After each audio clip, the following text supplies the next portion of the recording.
جو میں ابھی بلکہ یہاں رکھنے والے لوگ بھی بیٹھے ہیں، میر اختر سے ملک اختر بھی بیٹھے ہیں، اور ہمارے پاس ابھی جو مائدین بیٹھے ہیں یہ تقریباً رکھنی، بارخان اور میر اختر تک کے لوگ موجود ہیں، میر اختر تک کے، جس میں حضرت ہیں، اس کے بعد ملک اختر صاحب موجود ہیں، وہاں سے ہمارے مسلم لیگ نون کے امیدوار بھی رہے ہیں، وڈیرہ ظفر۔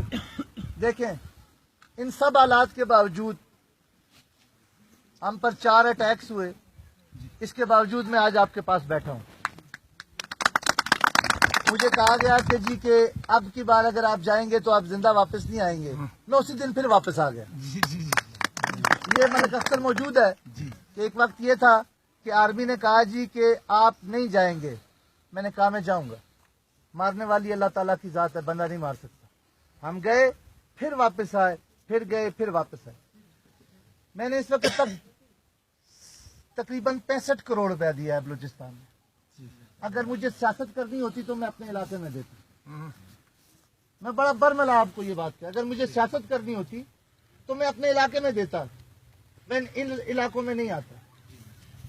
میری صرف یہ ایک عرض ہے آپ لوگوں سے کہ یہ ملک اسلام کے نام پہ بنا ہے، اور یہ واحد مدینہ منورہ کے بعد یہ واحد اسٹیٹ ہے جس اسٹیٹ کے اوپر لا الہ الا اللہ محمد لا الہ الا اللہ محمد رسول اللہ کی تختی لگی ہے۔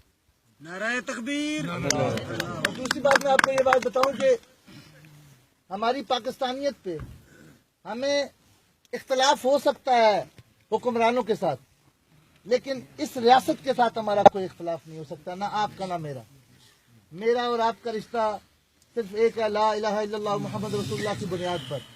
خدا را اپنے کلچر کو، اپنی روایات کو، اپنے عقائد پہ حاوی نہ کریں، ورنہ اللہ پاک اس چیز پہ قادر ہے کہ وہ تمام لوگوں کو تباہ کر کے نئے لوگ آباد کر کے وہ اپنا کام لے لے گا۔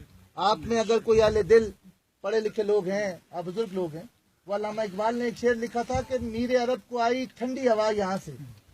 اس نے یہ کہا حضور اکرم صلی اللہ علیہ وسلم کے اس حدیث کی اس نے تشریح کی تھی کہ حضور اکرم صلی اللہ علیہ وسلم کو ٹھنڈی ہوا اس خطے سے آئی، اور اس کو اس وقت کیا کہتے ہیں سندھ کہا جاتا تھا، اور انہوں نے کہا کہ خرابی اس سندھ و من الہند، جتنی خرابی بھی سندھ میں آئی تھی، یہ سندھ کون سا سندھ ہے؟ اگر آپ حضور اکرم صلی اللہ علیہ وآلہ وسلم کے دور کا نقشہ دیکھیں تو یہ کلات کے بارڈر سے، اور کلات کا بارڈر شروع ہوتا تھا ویش سے جا کر، چمن سے شروع ہوتا تھا اور دیبل تک جاتا تھا، اور دیبل سے اوکاڑا تک۔ کبھی اگر موقع ملے تو حضور اکرم صلی اللہ علیہ وسلم کے دور کا اگر آپ نقشہ دیکھیں تو اس کو سندھ کہا جاتا تھا، اور اس سے آگے خراسان شروع ہو جاتا تھا۔ انہوں نے کہا کہ جتنی خرابی سندھ کے اندر آئے گی اس وقت کا وہ ہند سے آئے گی، اور آج بلوچستان کے اندر جتنی خرابی آ رہی ہے وہ انڈیا سے آ رہی ہے۔ اور ہمارا اختلاف کیا تھا ان کے ساتھ؟ اللہ نے کہا کہ حزب اللہ حزب الشیاطین، اسی کو سادے الفاظ میں سر سید احمد خان نے بیان کیا اور یہ بتایا کہ ہندو اور مسلمان میں کیا فرق ہے۔ اس بنیاد کے اوپر دو قومی نظریے کی بنیاد پہ یہ ملک بنا، اور آج ہم اس ملک میں اکٹھے رہ رہے ہیں۔ آپ کو آزادی کی کیونکہ آپ لوگوں کو احساس نہیں ہے کہ آزادی کیا چیز ہے، میں آپ کو بتاتا ہوں۔ انڈیا کے اندر گجرات میں نریندر مودی کے مقابلے میں جو شخص الیکشن لڑا، اس کا جرم یہ تھا کہ وہ صرف نریندر مودی کے خلاف الیکشن لڑا۔ حالات یہ ہوئے کیونکہ میں خود اس وقت ورلڈ مسلم آرگنائزیشن کو، جو عالم اسلام کی دوسری بڑی آرگنائزیشن ہے، میں اس کا سیکرٹری جنرل تھا، اور جعفری صاحب جو وہاں سے اس کے مقابلے میں الیکشن لڑا، اس کو گھر سے نکال کر اس کے 4 ٹکڑے کر کے آج تک کبھی اس کی لاش نہیں مل سکی۔ وہاں پر سرعام 36,000 عورتوں کو جلایا گیا جس کا کوئی پرسان حال نہیں ہے۔ آپ کو احساس نہیں ہے کہ آزادی کیا چیز ہے، اور اللہ پاک نے آپ کو ایک آزاد خطے کے اندر پیدا کیا۔ ہماری جنگ صرف ان لوگوں کے خلاف ہے جو پاکستان کے خلاف ہے۔ اگر آپ کے خطے میں کوئی ہے تو ہماری اس کے ساتھ کھلی جنگ ہے، اور اگر اس سے باہر کوئی ہے تو ہم اس کے ساتھ جنگ کریں گے۔ اس لیے خدا را اپنے روایات کو اسلام کے اوپر، اللہ کے قانون کے اوپر حاوی نہ کریں۔ سب سے پہلے ہم نے سب نے مرنا ہے، اللہ کو جان دینی ہے۔ حقوق اللہ وہ 70 ماؤں سے زیادہ پیار کرنے والا ہے، وہ شارک سے زیادہ قریب ہے، وہ معاف کرے گا، لیکن حقوق العباد معاف نہیں کرے گا۔ ایک زمین کے ٹکڑے کے اوپر میں ابھی جب اب تو خیر مجھے رکھنی اور بارخان اور میر اختر اور یہ لورالائی اب تو اپنا گھر محسوس ہوتا ہے، لیکن ایک وقت یہ تھا کہ ہمیں لندن میں پتا چلا کہ 800 کروڑ روپیہ انڈیا نے اب پختون ایریے میں لگایا ہے. یہ آپ کے لورالائی سے لے کے ادھر تک صرف اینٹی پاکستان موومنٹ کو وہ کرنے کے لیے. یہ کیوں تھا؟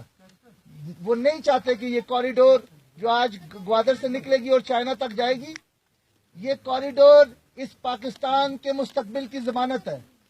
یہ وہ وقت آئے گا کہ جب پاکستان کی ہاں میں پورے اقوام عالم کی ہاں ہوگی، اور اس سے بہت سے لوگوں کو تکلیف ہے.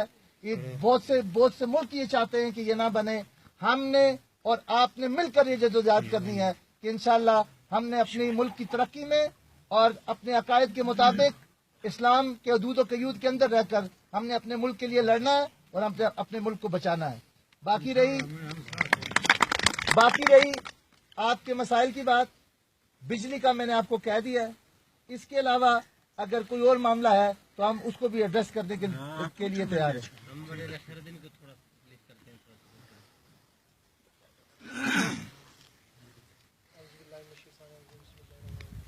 میرے بھائی، سب سے پہلے میں صدر محسن عباسی صاحب کا اور اس کے ساتھ مرکزی قائدین جو مہمان ہے اس کا میں خاص دل کی گہرائی سے اس کو شکریہ ادا کرتا ہوں کہ اتنے تکلیف وقت میں اور بائی روڈ آنا بہت مشکل ہے آج کل، کیونکہ اس کے بہت پہلے بھی اس پر اٹیک ہوئے تھے، ایک دو ہم اس کے ساتھ تھے، بلکہ یہ جھوٹی بات نہیں ہے، میں اس کے ساتھ تھا حالانکہ وہ منع کیا گیا. اس کے باوجود صدر محسن عباسی صاحب اس نے جلسے میں کہا تھا کہ بارکھان ہمارا دوسرا گھر ہے، اور انشاءاللہ اس نے دوسرا گھر سمجھا ہے. آج ہمارے ایریے میں، اس ایریے میں دیہی علاقوں میں کوئی بھی نہیں آتا. آج بہت پارٹیاں مسلم لیگ بھی ہے، مطلب بہت پہلے گزر چکے، کوئی بھی مرکزی قائدین ہمارے بارکھان نہیں آیا، کسی نے بھی نہیں لایا. لیکن ہم لوگ کسی کے مقابلے کے لیے سردار محسن عباسی کو بارکھان نہیں لانا چاہتے. ہم لوگ سردار محسن عباسی کو خدمت کے لیے، اور اس نے جو ہمارا ساتھ دیا ہے وہ خدمت کے لیے آ کے ہم لوگ بارکھان میں پھر بھی رہے ہیں، اور ہماری کسی سے خلاف ورزی نہیں ہے. کچھ لوگ کہتے ہیں یہ سردار عبدالرحمان کے خلاف ہے، کچھ لوگ کہتے ہیں کہ یہ مرباز کے خلاف ہے، کچھ لوگ کہتے ہیں کس کے خلاف. ہماری پارٹی کسی کے خلاف نہیں ہے، ہماری پارٹی صرف خدمت کے لیے اور ملک میں امن لانے کی پارٹی ہے. ہمیں کوئی وہ نہیں ہے کسی کی خلافت، ہمیں وہ نہیں ہے کہ ہم کسی کے خلاف ہو جائیں. ہماری یہ ذمہ داری ہے انشاءاللہ کہ پورے ملک میں، خاص کر ہمارے بارکھان میں جو سردار محسن عباسی صاحب کی کوشش ہے امن کے حوالے سے اور ترقیاتی کاموں کے حوالے سے، وہ بہت کوشش کر رہا ہے، اور انشاءاللہ وہ ہمارے ساتھ ہے. اس کے بعد ہمارے ساتھ میختر سے عمل ایک بات میں دیکھیں، بہت سی باتیں پچھلے دنوں میں مجھے ٹی وی کے اوپر بھی یہ سوال ہوا جی کہ آپ میرباز کھیتران کے خلاف ہیں، آپ عبدالرحمان کھیتران کے خلاف ہیں، آپ سردار یعقوب خان ناصر کے خلاف ہیں، آپ پتہ نہیں کس کے خلاف ہیں. وہ نام لیے جن کا مجھے پتہ بھی نہیں ہے. میں نے اس کو ایک بات کہی تھی کہ میں ہر اس شخص کے خلاف ہوں جو غریب عوام کے حقوق کو سلب کرے گا. میں اس کے گردن میں ہاتھ ڈال کر وہ چیزیں نکال کر ان لوگوں کو دوں گا، چاہے وہ اگر سردار عبدالرحمان کھیتران